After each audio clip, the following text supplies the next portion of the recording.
Hey, ¿qué tal? ¿Cómo están? Sean todos bienvenidos a uno de los mejores podcasts en donde hablaremos y discutiremos acerca de otro chismesazo que nos trae la historia.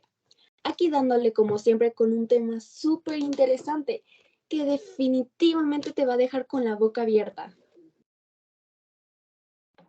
Antes de empezar, yo creo que todos conoceremos a este pequeñín, algo egocéntrico, pero un general muy majestuoso y audaz, donde su progresivo ascenso tuvo lugar importante en Francia.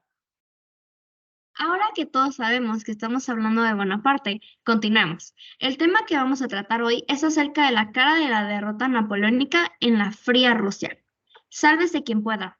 La frase que seguramente es recordada el 24 de junio de 1812, donde el ejército francés, conocido como la Gran Armée y liderado por Napoleón Bonaparte, inició una invasión de Rusia. Fue un completo desastre, pues el ejército sufrió miles de bajas y el número de sus fuerzas cayó 20% de la capacidad que tenía el inicio de las guerras napoleónicas.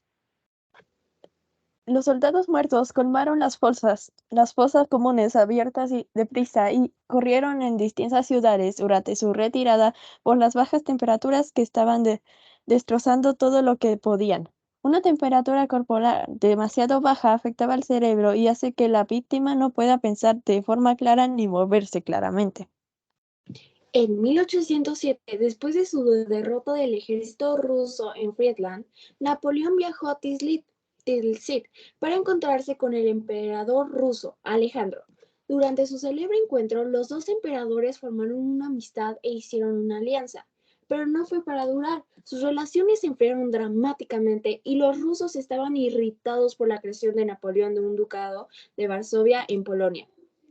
El zar, presionado por la nobleza rusa, rompió esa alianza y permitió el ingreso de mercancías inglesas, contradiciendo lo que había acordado en Francia. Con ambos emperadores acusando al otro de mala fe, sus dos países comenzaron a prepararse para la guerra. En junio de 1812, la Gran Armada de Napoleón, formada por 691.500 hombres, el mayor ejército jamás formado en la historia europea, hasta ese momento cruzó el río Niemen y enfiló el camino de Moscú.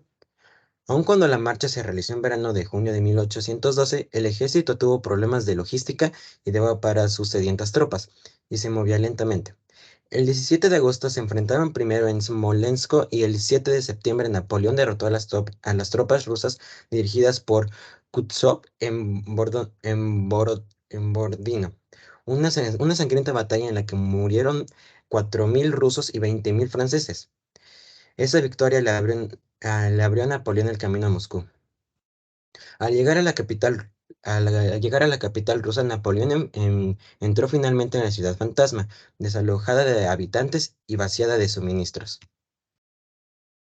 Confirman las reglas clásicas de la guerra relativas a la captura de la capital enemiga, aunque en aquel momento San Petersburgo era la capital real de Rusia. Napoleón esperaba que el mismo zar Alejandro I le ofreciera la capitulación en la colonia Poklonaya, pero muy lejos de esto, los comandantes rusos no se rindieron. En lugar de ello, prendieron fuego a Moscú y vaciaron la ciudad entre el 14 y el 18 de septiembre. En la ciudad todo era descontrol. Las casas, en su mayoría construidas en madera, ardieron hasta las cenizas. Sus 275.000 habitantes se habían ido y solo quedaron unos 6.000, la mayoría extranjeros, delincuentes y enfermos. Sin embargo, la temperatura fue una clave importante durante el transcurso de la guerra. Fue un error de cálculo por parte del ejército francés, el de haberse quedado 6 semanas en una Moscú incendiada, abandonada, sin nada para comer y con el invierno en ciernes. Ay, qué cosas con esta temperatura. Bueno, el 19 de octubre ordenó la de retirada. Ese día la temperatura era ya de 4 grados bajo cero, la que bajaría a menos 30 grados en diciembre. El 24 de octubre los rusos los vencieron en Maloyoralavets.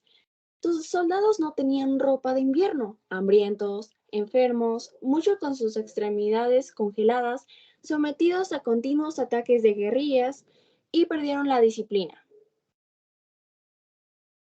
Era peligroso dormirse porque corría el riesgo de no despertar más ante los 40 grados bajo cero de temperatura.